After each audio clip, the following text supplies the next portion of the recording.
Good morning, ladies and gentlemen, and welcome to this wonderful modernist building stage that is a wonderful venue to host these couple of days of thinking, reflection, and learning about housing. This forum starts today. It is the Forum for Social Housing. This initiative of the Catalan Institute for Housing and Rehabilitation will talk about the right to housing in the city at a time when we are overcoming a pandemic which is affecting us all in many ways and which entails many challenges also in the field of housing. We will have a number of sections that we intend to have and we intend to have a dynamic discussion. We have here top-notch speakers, and probably lots of people will come with questions from home.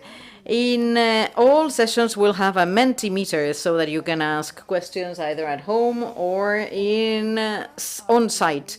You may ask by introducing a code, and the code is set89309. Once the papers have been presented, we will submit some of the questions to the speakers. We will all be connected, but please, I would like to ask you to silence your mobile phones if at all possible. So let's begin this Barcelona Housing and Renovation Forum. For the opening, we are privileged to have Ricky Bardet, an architect and humanist from the UK. We are really privileged to have him here. He is the director of the LSE Cities. It is a privilege and an honor to welcome here at this forum. He will tell us about how to create integrated cities in the 21st century. You have the floor, sir.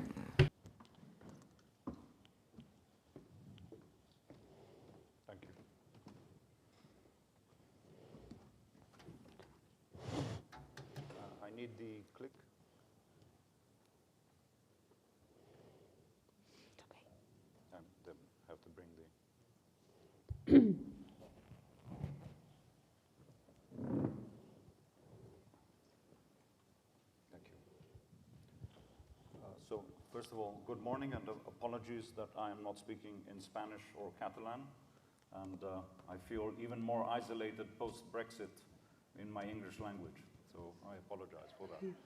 I also apologize that I'm not Mayor Ada Colau, and the fact that we were going to, in fact, have a wider discussion on issues of housing, planning, and regeneration together.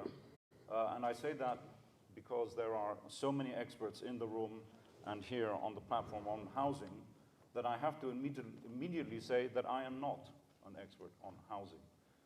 But the reason I think I was invited to speak with you and to have a conversation was to connect the very important issue in front of us, partly because of the pandemic, but partly because of the fundamental social and environmental crisis facing cities around the world, of how to integrate planning and create communities and not just housing boxes for people. And I thought that what I would do, given that we've slightly reorganized the morning, and before my colleagues will be speaking about different cities, it gave a context of what's been happening in London, but I stress not from the housing perspective only, but more generally to try and provide a context for discussion. Much of the work that I'm presenting here is part of the research that we do at the London School of Economics, which includes looking at the spatial form, the organization of the city, but also its social and environmental impacts. And I think it's important, even though we're sitting here in Barcelona, but we have people both in the room and virtually around the world, to understand, of course, that the cities that we are representing are very, very different in terms of where they sit, in terms of the growth dynamics. And many of the issues of housing, of course, incredibly different depending on where you sit in the world. This graph here, this map, shows how many people per hour are moving into the cities that you see there. So, for example, in Lagos, where roughly every minute that I'm speaking to you, one more person has either born or moved into that city. So think of the stress that these cities are under. So by comparison, Paris, London, Barcelona are at a sort of more relaxed pace, even though we face, obviously, a problem. And I think importantly for those of us in the global north, the models that we set forward are the models that actually are studied and followed. Therefore, there is even more of a pressure to get things right, and particularly to create balanced communities which deal with the social and the environmental aspects. And as I say, will talk in the time allocated about London and very specifically. London is a city which is one of the global sort of networks of big cities, whatever that means. What it really means is that you have enormous problems.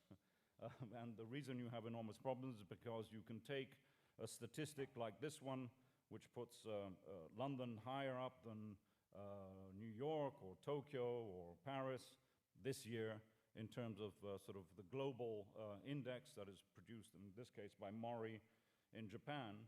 But we know that behind these numbers lie certain deep realities that we will talk about. One important thing to note, and this is, let's remind ourselves, quite unique, actually, in cities in Europe and in the global north, is that London, the city, is growing.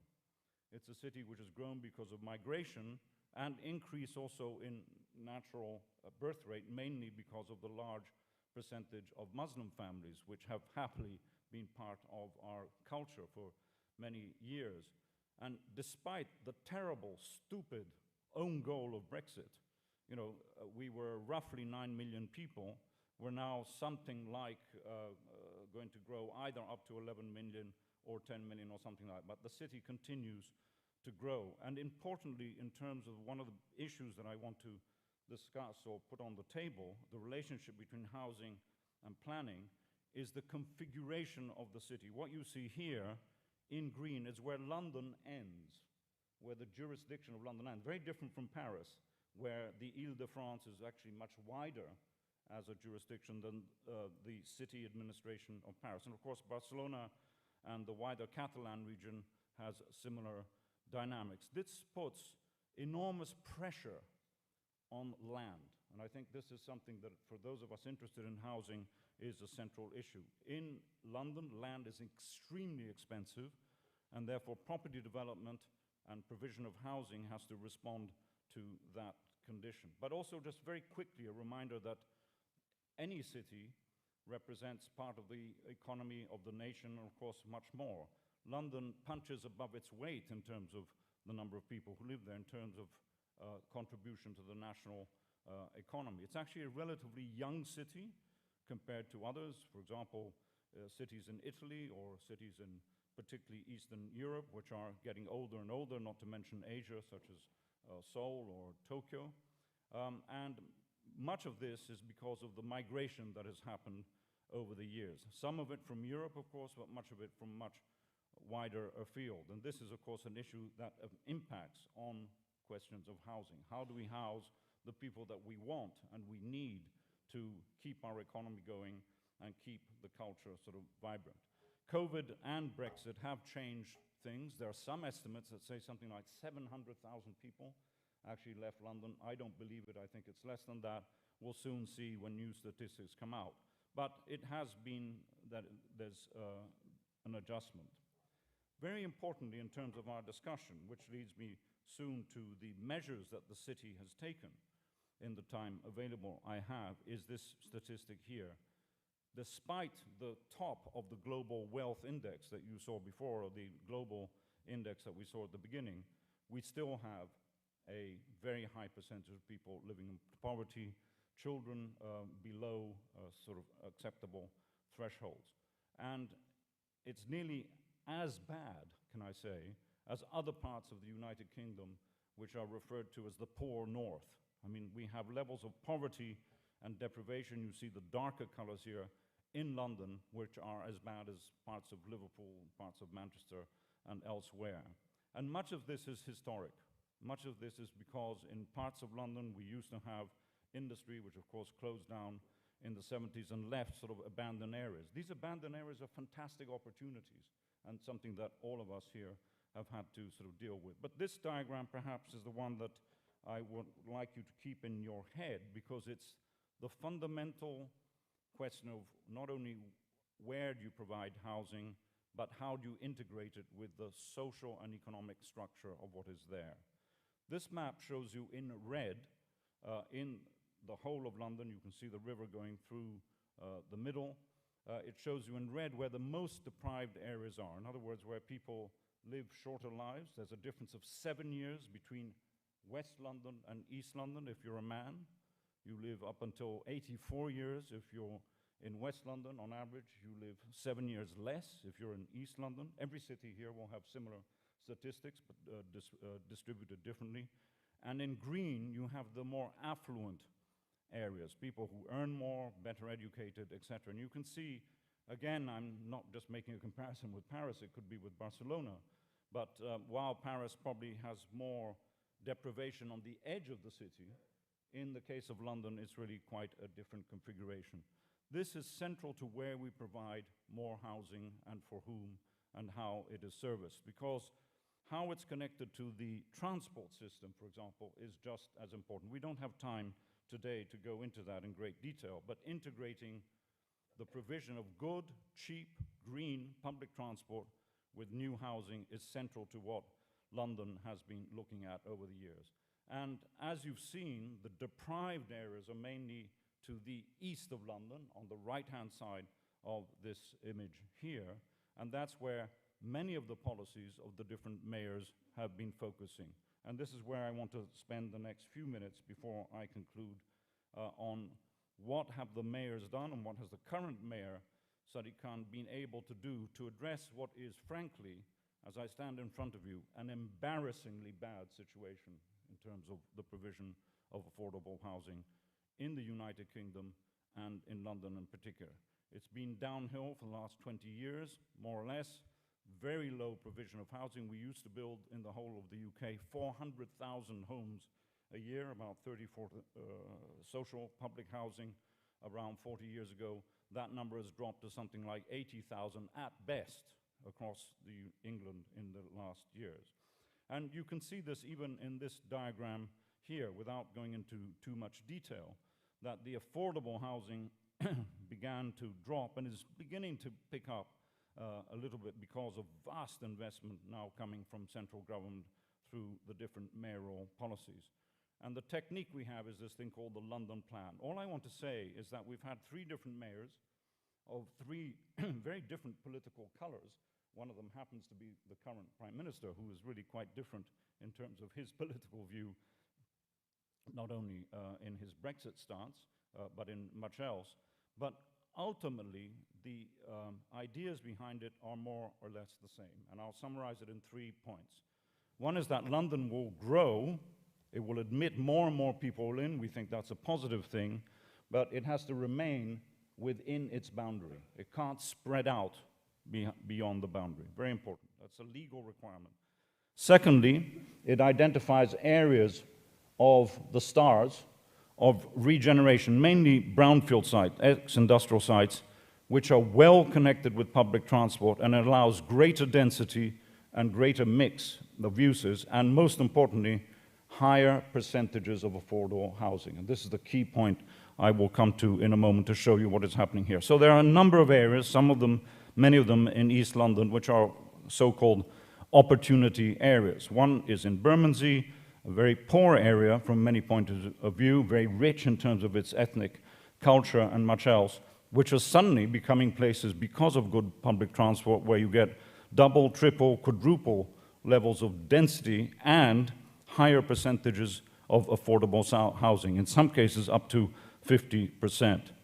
These graphs, which are all available in documents which I will give links to, show very simply that in pink is the massive amount of housing that has been delivered in London over the last nearly 20 years by the private sector. And in the blues and the greens, the amount which is social and affordable. You see that it's actually relatively small. That is beginning to change, and because of some of the investments made by central government, as I will reflect on in one moment, those numbers are beginning to change. But it's also equally embarrassing to remind ourselves that in one of the wealthiest cities in the world, we have up to 10,000 people sleeping rough there at the moment. So the pressures are absolutely enormous in terms of providing housing. So the current mayor has actually set out this new plan in his London plan, which sets to build over 50,000 homes a year, and has set this target is that 50% need to be actually affordable. Now, he has the advantage of quite a lot of cash given by central government and planning powers. And that cash is being distributed through the barrios, the equivalent what we call the boroughs, the local authorities, who once again, after 30, 40 years, are beginning to actually reinvest in the physical infrastructure of our city, which I think is incredibly welcome and positive news. So you begin to see this level of density. Most of you wouldn't think this is London. Sometimes I don't think it's London in many ways in terms of what it looks like, but it's exactly in those areas which have good public transport, available land, where more housing is actually being built. Some of it private, some of it, as I say, social. And these are the key statistics in terms of what is happening at the moment. Something like 80,000 affordable homes will be built over the sort of next 8 to 9 years, partly rebalancing what has been the deficit that I've been talking about. And much of it sort of looks like this. You have a mix of private to rent in the tower in front of you and families with 4 or 5 bedrooms in the surrounding. I want to end by giving one concrete example, which I have to say, and I stand here with enormous pride and pleasure in Barcelona when I say this, is the story of the London Olympics in terms of the housing perspective and regeneration perspective, which was totally and utterly inspired by what happened in this city some time ago, in 1992. I know it's controversial sometimes when you look at what happened here, but what the mayor then, Maragall, actually did in terms of trying to restitch the city to the sea and actually provide a degree of continuity and fabric for different people to live was very, very important. And we have the same problem in many ways in East London. One of the most deprived hotspots, if you can call it that, is in the area where the Olympics was set. And the aspiration was this one. I will just read it out. Given that these are the areas that are the most deprived in London, the aspiration at the time of the Games was that in 20 years after the event, so we're going to get there in about 5, 10 years, the people living in that area will have the same social and economic chances as their neighbors across London. That's where I think housing needs to be focused on. So that even when you design something, my background is as an architect and planner, you need to think of it as part of the city and not as an isolated housing block. So what was this is sort of become this.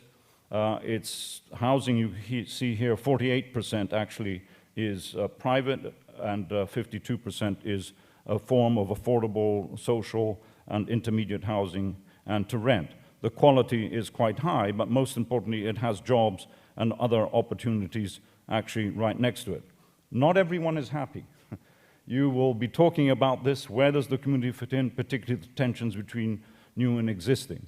But I think the important thing is to understand that cities change, that housing is at the heart of that, but the integration with these wider aspects of transport, of policy, of economic growth is absolutely central to make them as sustainable socially and environmentally as possible. Thank you very much.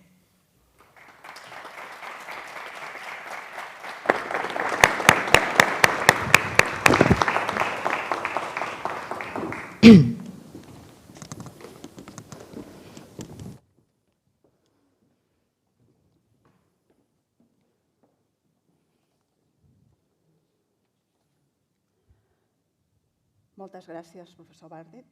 Thank you very much, Professor Bardet. You've given us an overview about London and how concerning it is, this affordable housing. We need affordable housing and these people need affordable housing. It is a need, as clearly stated, and you mentioned public transportation areas so that accessibility must be guaranteed. Some warnings he gave us. The situation is not great in London, but he also discussed about plans for the future, and there are indeed areas of opportunity. We heard about 10,000 people who are homeless in London. Maybe we will talk about the situation in Barcelona later on, and half of the housing stock from now on. The idea is that these are affordable. He also touched upon Barcelona and how Barcelona inspired them, and that links very well with the panel discussion that we will have this morning with the title Pandemic Urban and Housing Pandemic Challenges. We have Laura Aznar, a journalist herself at elcritic.cat, and she will introduce the panelists for the next session. Thank you very much, Sonia. Welcome. Welcome to all of you. That is the first, indeed, panel discussion for the morning, Urban and Housing Pandemic Challenges. This is the title. We have excellent speakers, so we would like to hear about their best practices, good experiences in their own cities, and how they've dealt with the challenges coming from the COVID-19 pandemic and how this has hit the housing industry. We have Florian Schmidt with us, Councillor for Urban Development at the Berlin City Council, and Mr. Ian Osa, Deputy Mayor in Paris. They will cover the situation in their own cities and what policies are being developed in their cities. We also have the Councillor for Housing and Renovation at the Barcelona City Council, Ms. Lucia Martin. She will also give us an overview of the situation here in the city of Barcelona. Last but not least, joining online, we have Barbara Steenbergen, a member of the IUT Executive Committee, International Union of Tenants, Global Unions of Tenants. So we will discuss with Barbara the purposes of this organization and what policies they are devising in order to face the pandemic challenges. Thank you very much for joining us. Thank you for being here with us. Thank you for being willing to share your experiences and reflections. So let's ask the first question to you all. Which is the best, or which are the best experiences and initiatives that you have deployed in your cities in order to face the challenge and the impact of the pandemic in the field of urban policies, also in the field of housing policies? So we'll start with you, if you agree, Mr. Smith. The floor is yours. Thank you.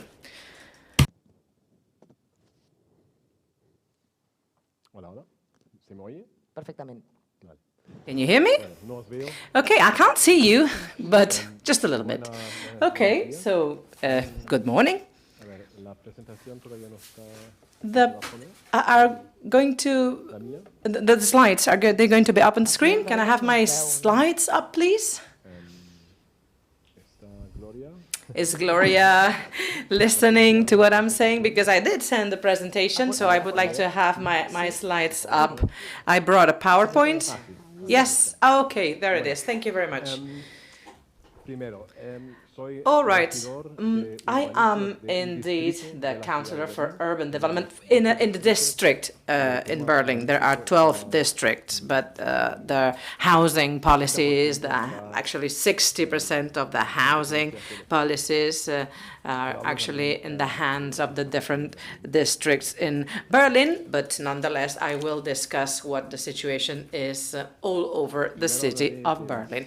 I would like to mention the trends in the market very quickly, then I'll move on to the general instruments, tools, initiatives that are being developed and executed during the pandemic, and in general going against rental speculation, rent increase speculation, real estate speculation. I'll touch upon the pandemic. Of course, we have discussed economic protection and some aspects that have to do with tactical town planning.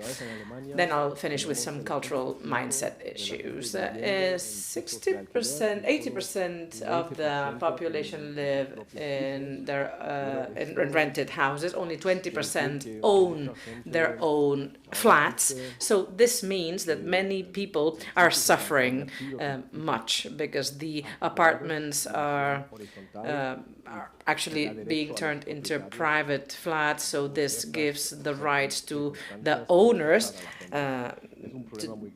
to evict people and that is a situation that is affecting all of the city. We have a problem with the real estate speculation indeed. The instruments that I would like to present are very new, fairly recent. We have invented them, if I can put it this way, and some have been adapted, let's say.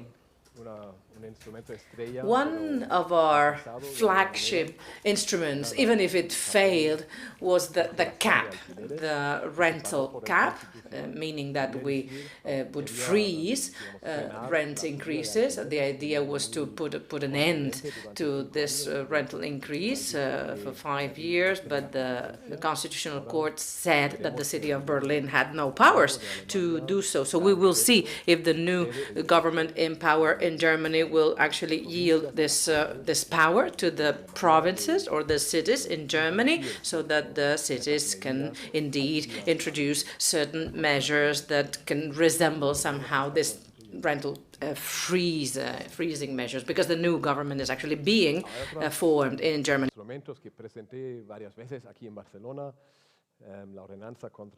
In Barcelona, there's a bylaw against misuse of housing, and we are also doing so. The free purchase is a measure that is also being implemented quite often in Berlin. Also, we have another tool that we are going to see. I'm referring to the preemptive rights, but we'll see how this goes.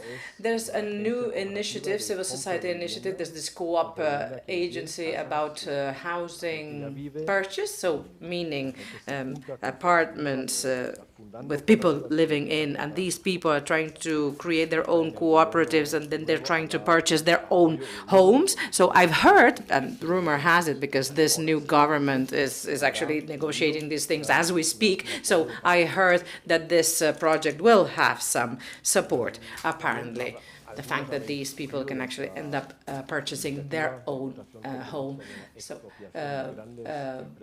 popular vote initiative. There is another initiative. There was spectacular success in the first voting in September. 56% of the people voting actually voted in favor of this law.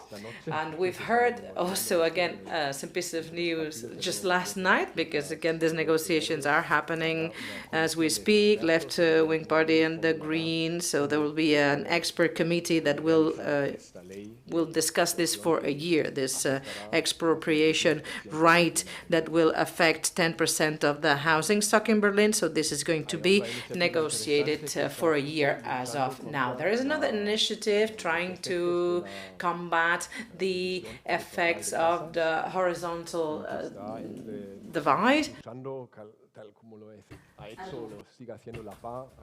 just like the PAH is doing here in Barcelona. So they're working on it, and they're trying to pass on new laws, and they are contributing quite a lot and shedding a lot of light onto this debate in the national parliament as to how to stop the effect of this divisions and put an end to it in general terms. In Kreuzberg, my district, for instance, in Kreuzberg, 28% of the flats are split, are partitioned, but there are tenants there, so they are at risk of being evicted only with 6-month notice, which is hard for Germany. It's very, very tough if you are hit like that, because if you have a rental contract, people can actually live there as long as they want. insofar as, of course, they pay their rent and do nothing illegal. So that comes quite as a surprise. A long-term plan for Berlin. It's a master plan that's not been approved yet, but of course it reflects a bit what the policies want to achieve. And the idea is the following: to get to a change in the housing stock portfolio, because right now we have 20% of public housing or cooperative housing, and in Vienna, we would like to move to 50%, so from 25% to 50%, which is quite a leap. But in my district now, we've increased this figure to 28%. Well, it's not bad, so that people can actually can apply their preemptive rights, purchase rights, and actually buy their own flats. The impact of the pandemic, that was the question. There were evictions and there was intermission during the pandemic.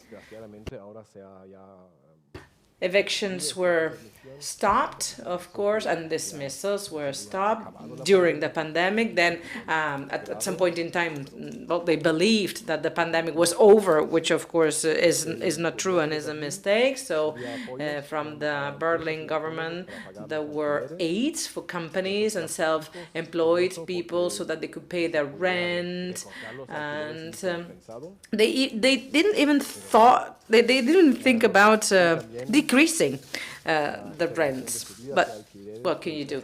And then the rental increase actually was also stopped for public companies in the city of Berlin.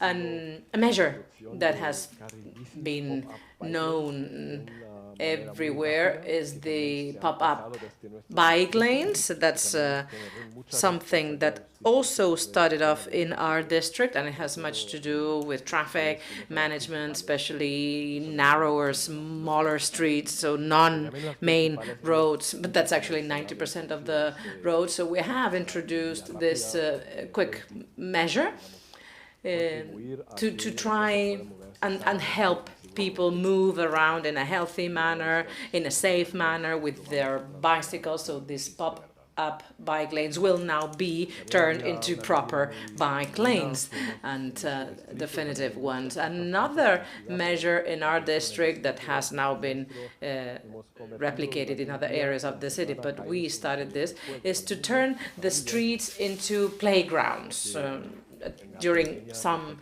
times in the week, because during the pandemic, of course, people needed more space, more air, but this measure will continue after the pandemic. So the pandemic has been in a way a laboratory, so that we can test measures that were not easy to test. In the past, we've resorted to regulations in road safety, in the road safety code, for instance, and these are regulations for experimental purposes. That's what the text states, and those experiments are now under the umbrella of the pandemic, and they have been introduced, as I say, and they will continue. We have opened terraces for bars and restaurants, so removing space for cars parking, so that people can actually spend some time outdoor. And also we have district parklets, as we call them. It's a wooden structure, and you can actually put there tables or plants for no commercial use, small infrastructure for play purposes or just for coexistence purposes. Another initiative stemming from the civil society, this comes from the realm of arts. It's the Draußenstadt concept, the city outdoor, so activities that could no longer be conducted indoor are now happening outdoor, so out in the streets, out in the open. And that is a measure that we would like to pursue and continue, so that the public space use is more plural, more pluralistic, and not just based on function, meaning traffic, especially vehicle traffic, but actually for the civil society more and more. So this has led to a discourse. These pandemic measures that I briefly described have opened up a new discourse about how the city should be, what it should be like, how we should use public spaces, the housing industry, the housing stock is actually suffering more and more pressure in the sense that the open spaces, outdoor spaces should be more and more public. So we are actually getting closer to this 15-minute city concept, or even less than 15-minute with the super blocks. As here in Barcelona, we have this concept. Actually, we call it super block,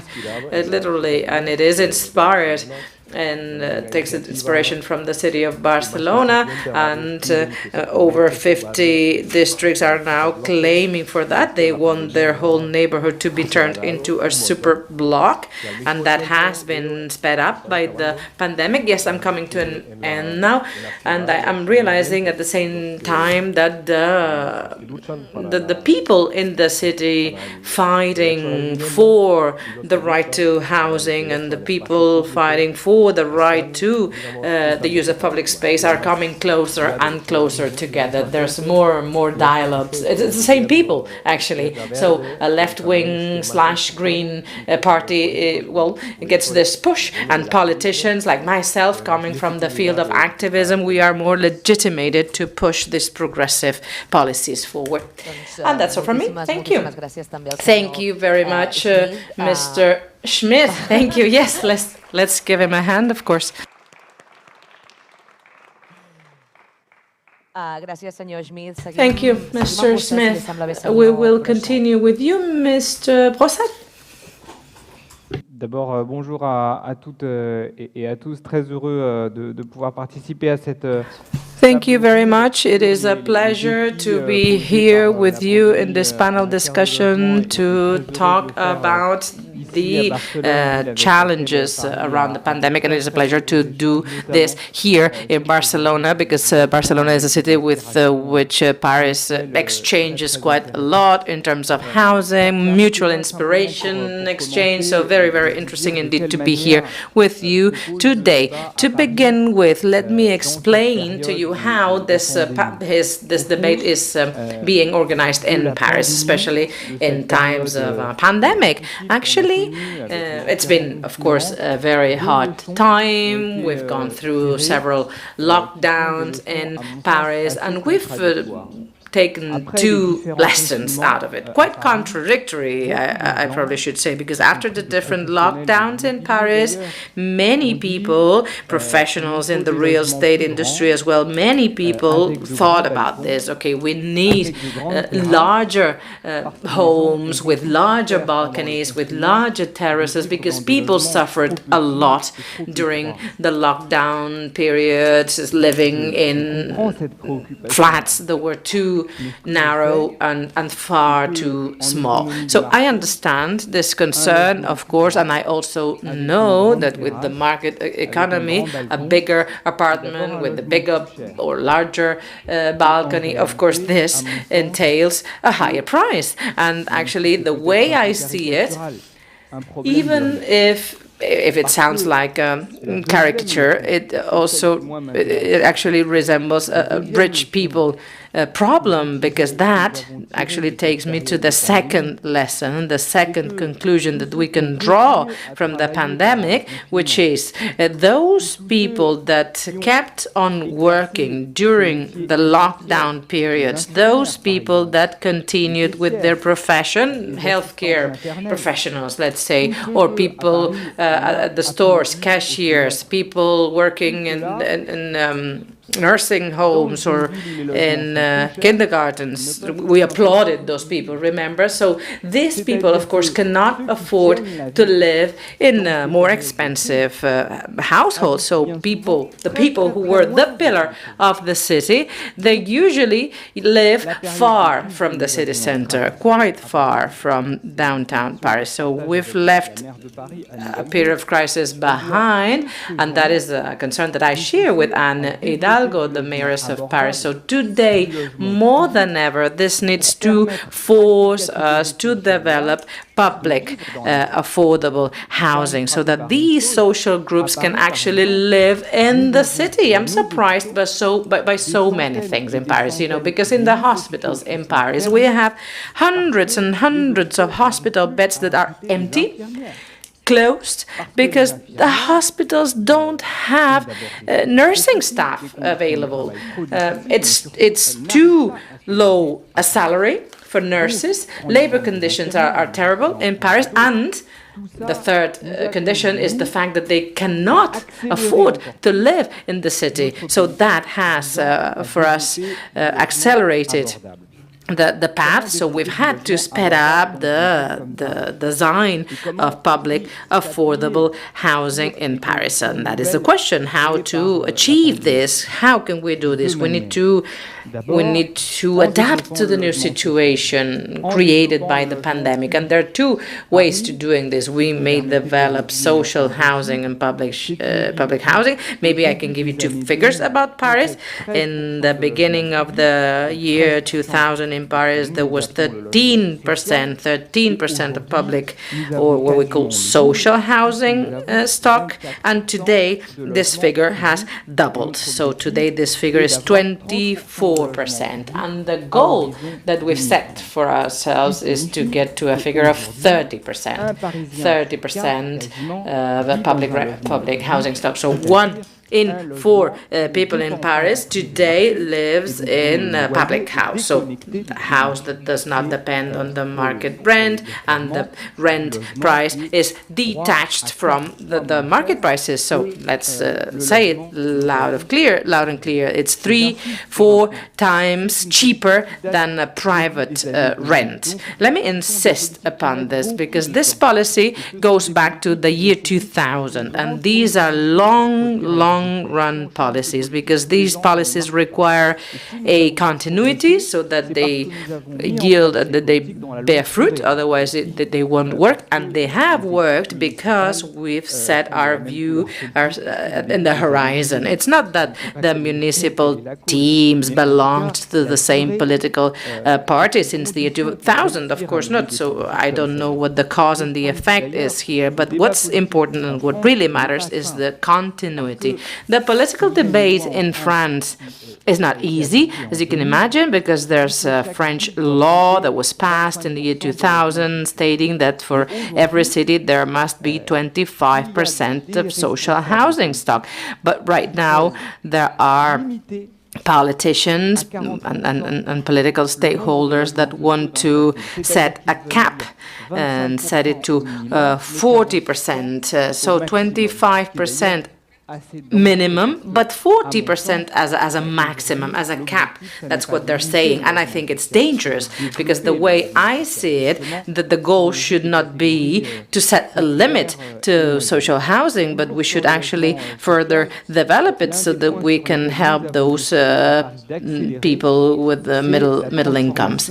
In Paris last year, we decided to accelerate the transformation of apartment blocks that were offices before and turn them into social housing complexes, because of course with the pandemic the offices were empty and people started working from home. Of course we saw the impact of the economical crisis, and this gives us the possibility of transforming these office buildings into social housing complexes. And in Paris we organized a tender, so a public call, in order to transform these third sector buildings into social housing, with a very important part of this being affordable housing. And we don't have that much land available in Paris. And one possibility that we do have to develop social housing has to go through other paths. So all these measures, and I don't have the time to discuss them all in detail, of course, but that's what we are trying to do so that we can reach this figure, 30% social housing stock by 2030. Now, that's the first thing. Second pillar, for housing to be more affordable, we need to intervene into the private sector. But even if we have 25% social housing, there's still quite a lot of the homes that are privately owned, and of course this depends on the market and the market rationale. So how do we face this? There are three ways for us to face this. We tried first to do something about rents. We tried to limit them because since 2 years ago the government gave us powers to set a limit, a cap to private rents, and this maximum amount for private rents is actually bearing fruit, because for a year now we've seen a drop in rent prices in Paris, something unprecedented, at least if we compare the situation with 20 years ago. That had never been seen in 20 years. So the rent prices have been lowered. That's the first measure, and that is a struggle that we fight, that we share with Barcelona. It's the second pillar, and it has to do with Airbnb rents. Barcelona was a bit ahead of Paris, but we've gained ground, and we have now a political struggle against Airbnb, and there's been a ruling, 8 million sanction applied to Airbnb for illegal practices, and that's had an impact, a clear and evident impact that we've been able to see during the pandemic.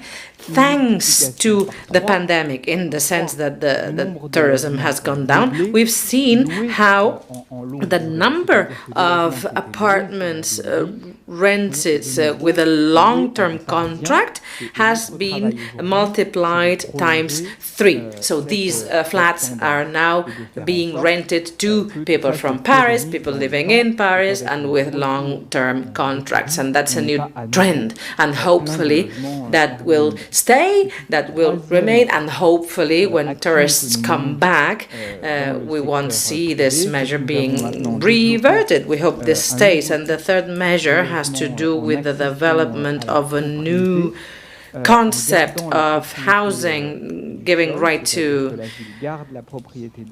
ownership. So the city owns the land, and then what we do is we build on that land, which has enabled for us to offer rents that are actually 2 times lower compared to the market prices, because in Paris the land price is actually half of the price of the rent, grosso modo.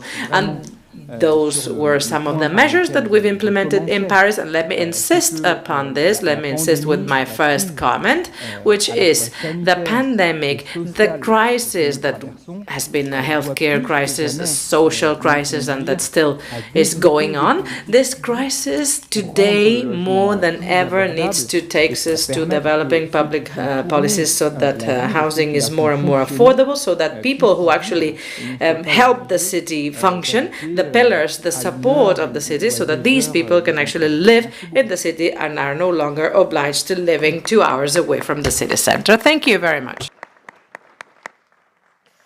Thank you very much, Mr. Brochat.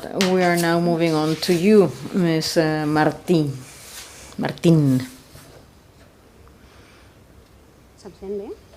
Can you hear me?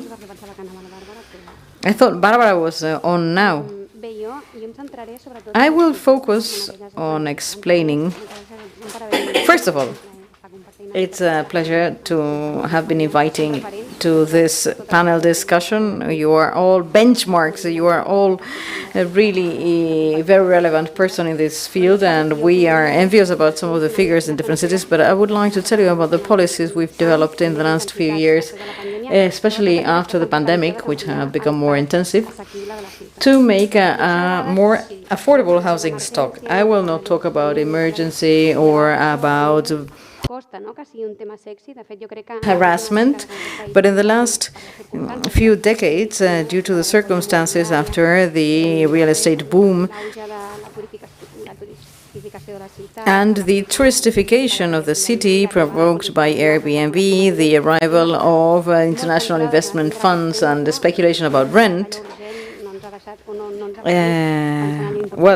all our emergencies didn't allow us to think about what's essential. Maybe we did not think about, it is true that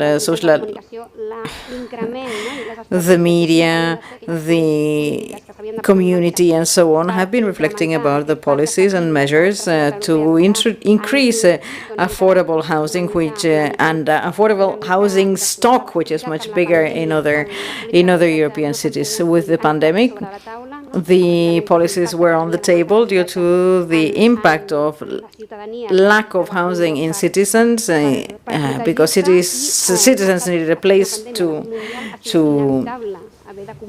live, and it was unavoidable to compare what other cities were doing and what their starting points were, and that's where we started discussing these points, and now it is on the table and of public discussion that we need an affordable housing stock. So we are now repeating that we need to build housing, because if we increase the supply, we will be able to lower the price. So we now do not only want more offer, but more supply, but we want a specific kind of supply, affordable housing.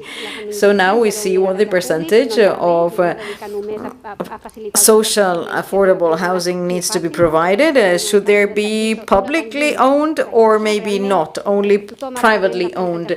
We're all talking about building public housing. The different governments are doing that. This is what we are promoting at the moment. We need to have collaboration between private individuals, citizens, and the city council. We, since 2015, have tried to promote public housing construction. We are building more than ever in the city. Of course, our figures are small. Having 2,000 and 80% will be for rent, that's historical. It has never happened in our city. We are still miles away from your policies, but this is something that I wanted to emphasize because it is a big change.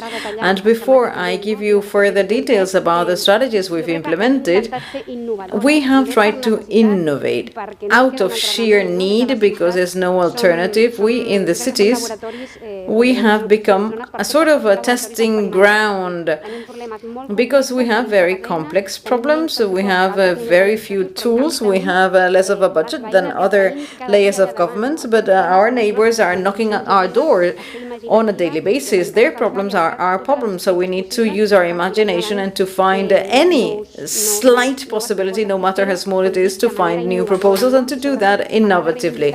And I want to mention this now that I am in the government, because the idea, well, it would seem that innovation, as Mariana Mazzucato, that many of us are familiar with, and is something that is very linked to private initiative and to talented men and women who have, those wonderful ideas in their garages, and that the government should not really intervene so much, because they are the ones who have these initiatives.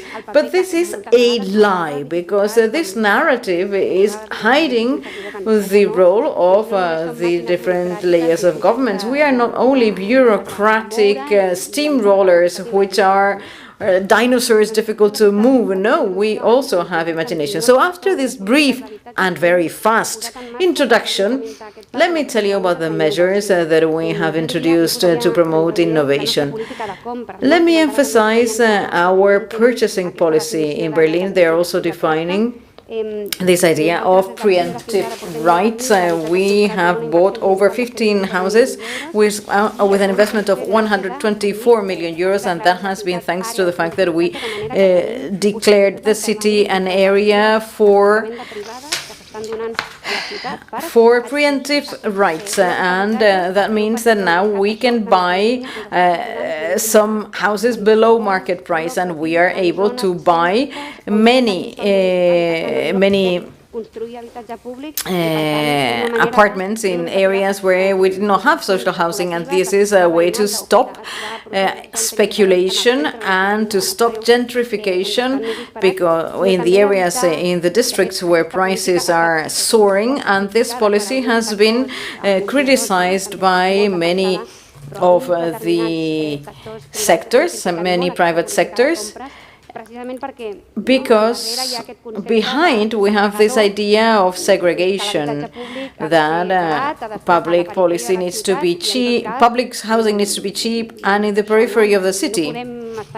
No, and they think that we cannot participate in purchases, in acquisitions where we are actually intervening in a leasehold buyout and enfranchisement.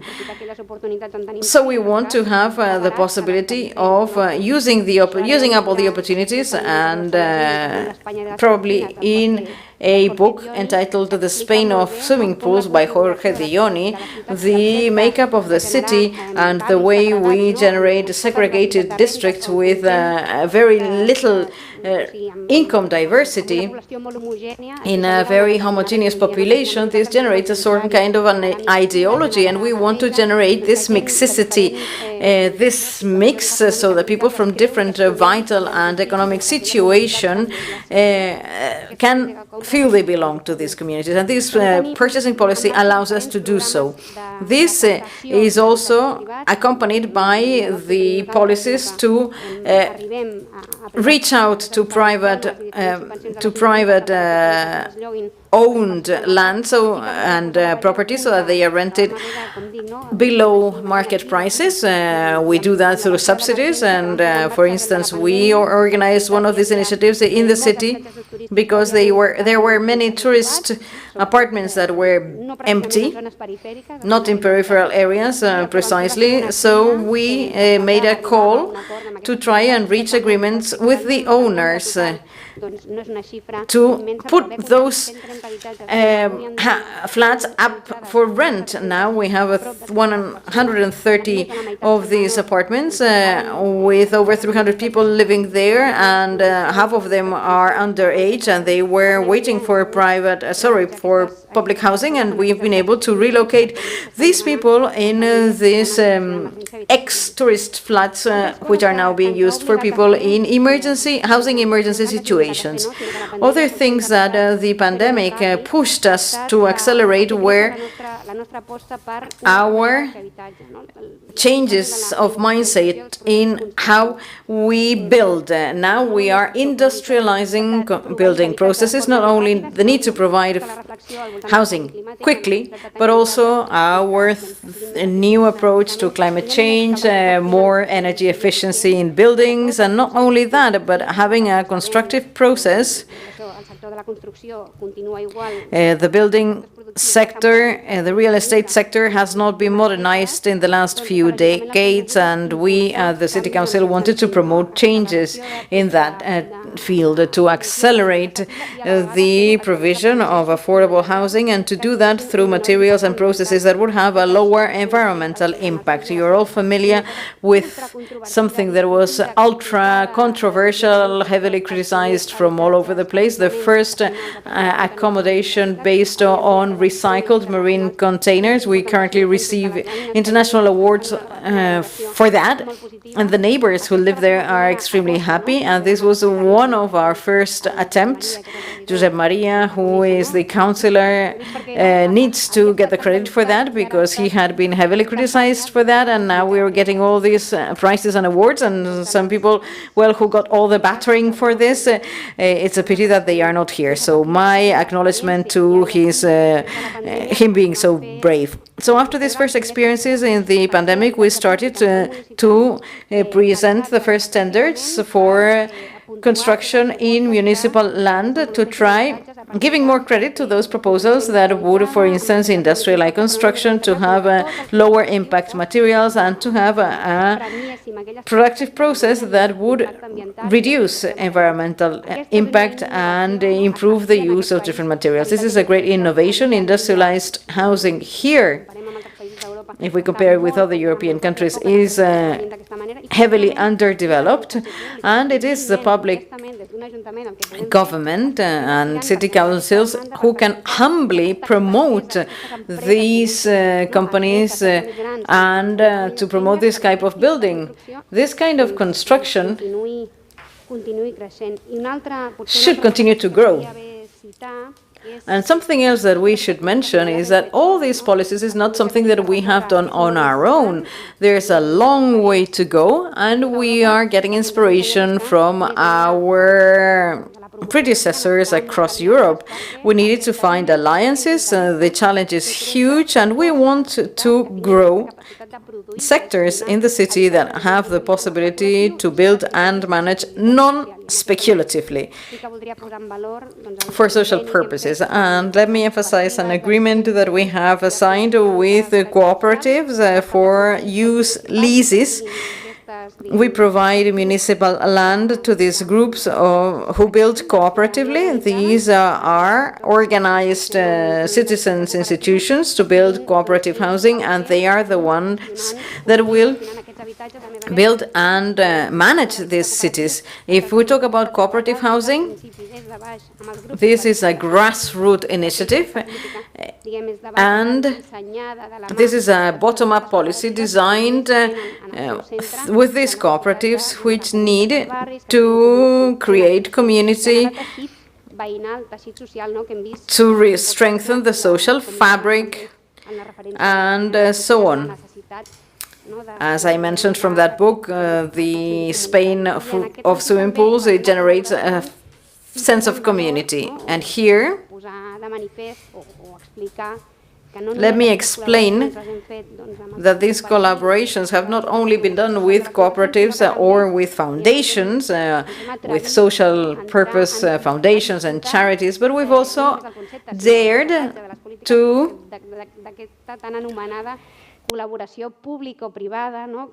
we have promoted public-private partnerships, and which are so criticized, but I think that in the past they have been a way to suck resources, public resources, to be put to private use. Now we're redefining what a public-private partnership is, and we're signing, for instance, the first joint venture, public-private company, to build social affording housing. This will continue to be publicly owned. We are sitting in the governing body, so it's not only that we offer the land but and then we leave. No, the rent prices are going to be protected, the rent is going to be capped. So this is a way to fight the speculation we've seen in the past, and I think this is about all I wanted to say. If we have more time, I will continue rushing through my thoughts. Thank you. Thank you very much. We will close now this first round of interventions with Barbara Steenberger. She's wearing a different hat, member of the International Union of Tenants. So the floor is yours, Ms. Steenbergen.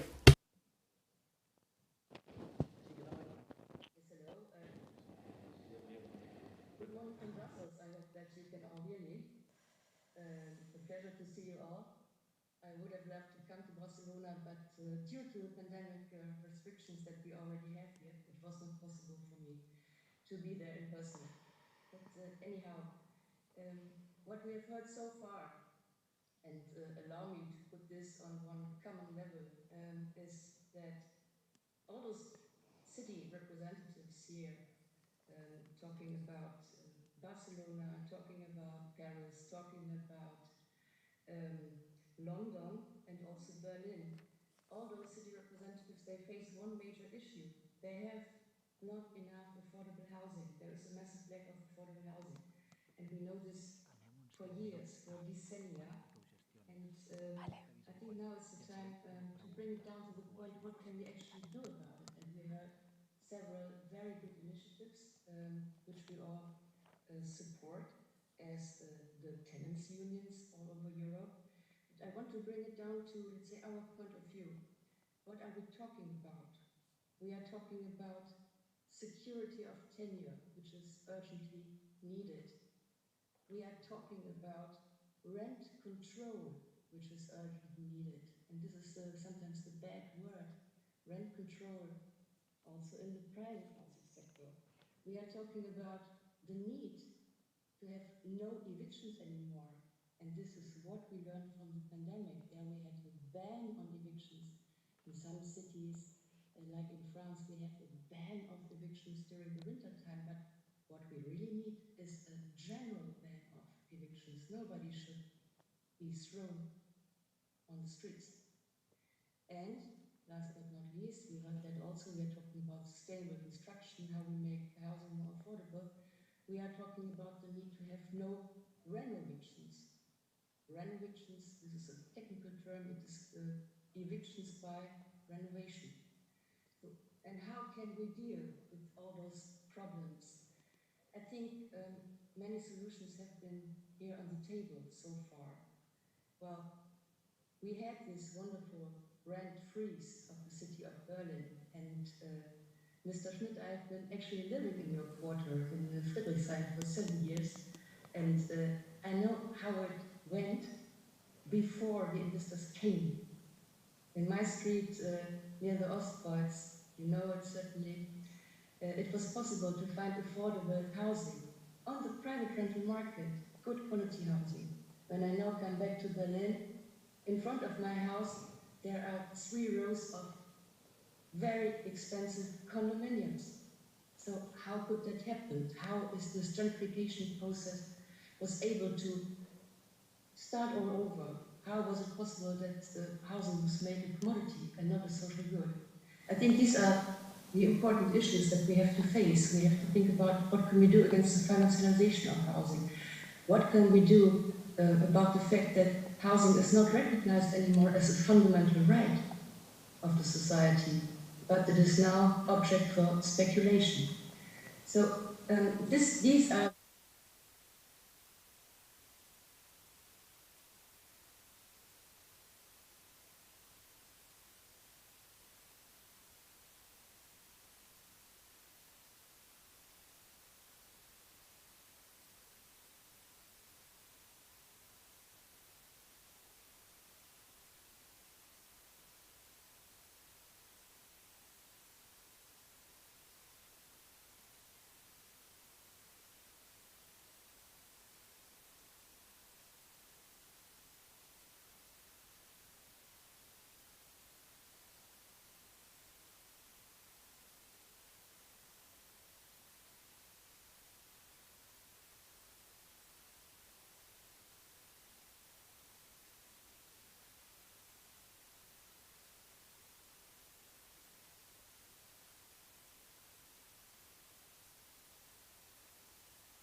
we have to go back to not for profit, and we have to go back to the common good.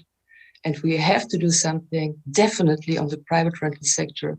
And again, we need a functioning rent control and rent freezes. Otherwise, we cannot turn the clock. It's too late already. We have to do something for the people not able to afford a house in the city where they work. Thank you so far.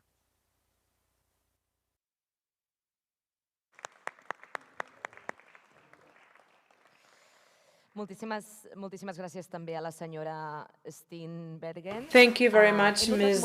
Steenbergen. Are you hearing me twice? Because I'm hearing myself twice as the moderator. Okay, I think it's fixed.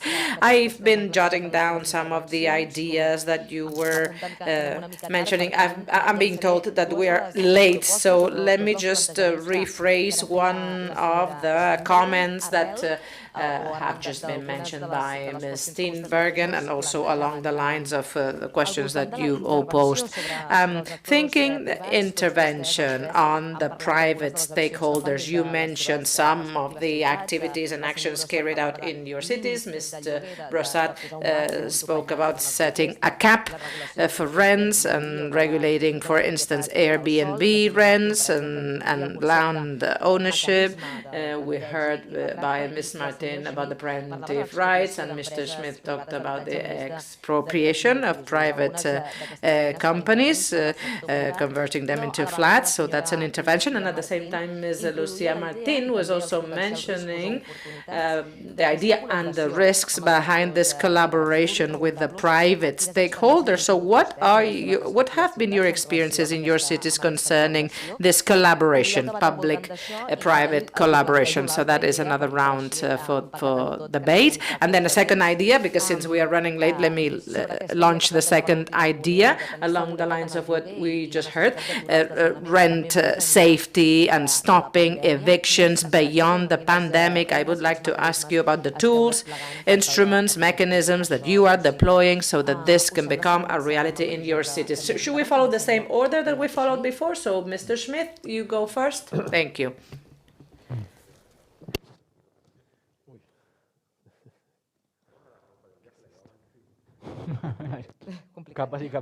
Oh, that's complicated, but I'll manage. Don't worry.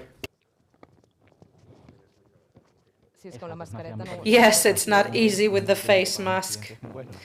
We know. Don't worry. We'll be patient. All the information, all the comments have been very interesting. Can you hear me all right? Can you hear me? Yes? Okay. So we see clearly that we share the same issues, the same problems, more or less, and every city is doing its best from the point of view of Germany, Berlin in particular. One main problem that we have is that we don't have the powers in the city, not that many powers so that we can actually stop or slow down, as Ms. Steenbergen said. We should put a stop to this. We cannot do as much as we wish we could do, and we've seen it in the past few years with the pandemic. The federal government needs to stop. It has had to stop some habits, let's put it this way. They used to increase the rent prices, they used to evict people from home, they used to dismiss people, and that can only be done by the federal government. And then the rent caps or expropriations we've seen, we'll see whether the federal government lets Berlin do this and apply and implement what the city democratically has decided, because we have the urban planning law, translating from German. So this regulation allows for the city to do certain things, but it's not very progressive as such. And this needs a reform. The law itself needs quite an intense reform. But the problem is that the German government has always been right-wing. It's no longer in power. We will have, in a matter of weeks, a new social democrat / green / liberal government, and it seems that these neo-liberals will stop at the federal level, and actually meaning that they will provide more powers for the cities. So we will see the norms and regulations. They will come, probably they will come late. We'll see, and I wish I had the time to maybe explain in more detail my philosophy, because I think that we should look to Vienna, the Red City, as it's called, because they've managed to get 50% of their portfolio being public or cooperative, and they've been doing this for 100 years, never privatizing housing. And now, well, we would like to achieve the same in 10 years or 20 or 30, and it's a challenge, even if. So if we do this, and we do it seriously, and we really focus on it. In Paris, for instance, a fourth of the housing stock is cooperative or public. But why not more? That's the question. Let's not just focus on intervening in the market with some regulations, and then another party comes to power and they will apply their changes, and always working in this quasi-legal levels. You know, the boundaries are blurred, and you have the owners that only want to get profit out of this. So fighting this will always be extremely difficult. So I'm not that much of a fan of market regulation, meaning if someone wants to make money in the real estate industry, they will succeed in one way or another. So I would work on reducing private property. That would be my first idea. And then public and private cooperation is interesting. I'm not denying that it is interesting, but let's try not to make the same mistakes that have been made by other countries when there is cooperation. It's 60% actually in Vienna. 60% of the new construction needs to be affordable. Then it's only for 30 years, and then it's left in the hands of the market again. So that is what needs to happen, and I'm happy because the new German government, at least that's on the table, they're proposing a law, a piece of legislation that will change this. Once they invest in public housing, this will remain as such, and it will never ever be privatized. So that's very important, because then it means that we won't lose public housing, because it's happening year after year in Germany. 80,000 apartments are open onto the market every year, because the contract, let's say, only lasted for 30 years. Mr. Brossat, anything to add? Yes, thank you very much. Just two things. First of all, in Paris, but I think in Barcelona as well,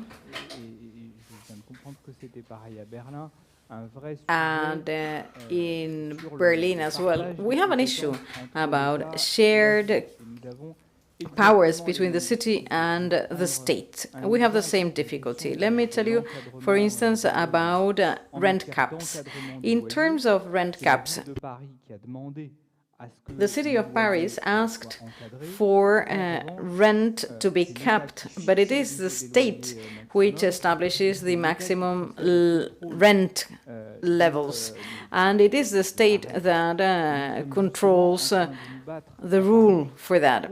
And in Paris, we are fighting so that the control can be done by the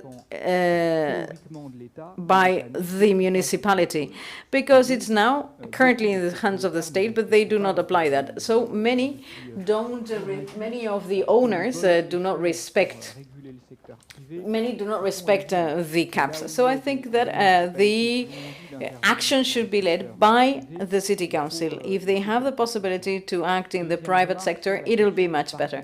Second comment on partnership with the private sector. First of all, we in Paris are working with the private sector. Of course we are. And it is very powerful. The real estate sector in our country, and especially in a city such as Paris, is extremely powerful, as it is in many other countries. We should not lose sight of that, because whenever we discuss with the real estate sector, we are not on an equal footing. They are much more powerful than we are. So a good partnership would be a partnership on the basis of this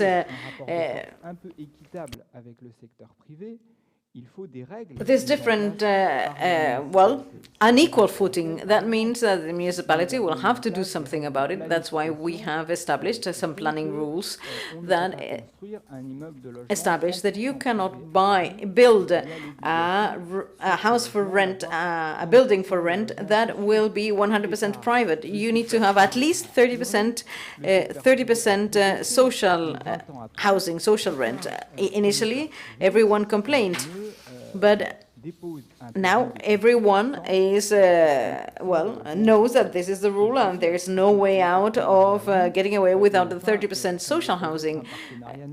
So, of course, but this partnership cannot be naive. It is based on different power ratios, and the idea is to establish rules that should be equitable, because they are used in the same ways for everyone. Thank you very much, Mr. Brossat. We are actually running out of time, and I would like to give the possibility of opening the floor for discussion, and to use the Mentimeter. I've been told I would receive a question that I could read from you, but I am not able to find it. Yes, here it is. Now I can read that question from Mentimeter. What should be the role of civil society in the urban joint governance? As we have heard all the speakers, maybe we could start now with Lucia, and then give Barbara the possibility to intervene on that. Lucia, you go first.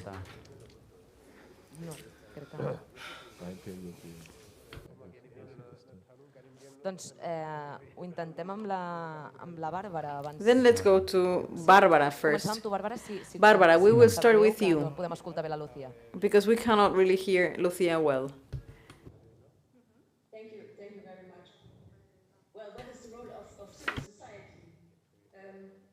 Let me specialize this a little bit more.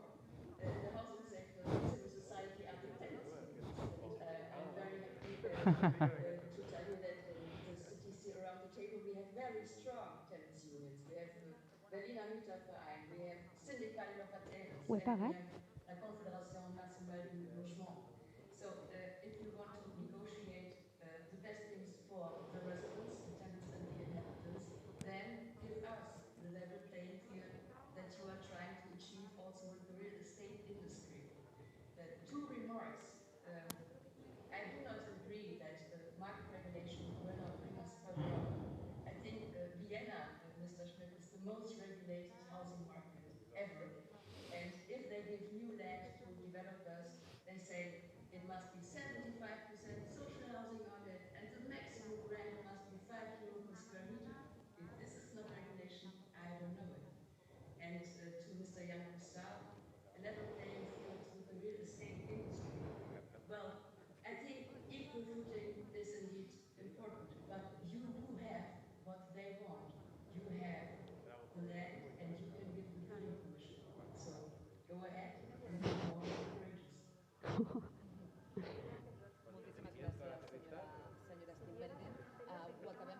Thank you very much. Let's finish with Martina. We have only 5 minutes. Along the lines of what you said earlier, we're sorry, but there are some sound interferences that make it really difficult for us to translate. We're hearing a radio. The market is already regulated. let's not be naive, it is regulated. We were looking at the rules and regulations that have been introduced. It's really difficult to speak like that because there's such an interference here, says the speaker.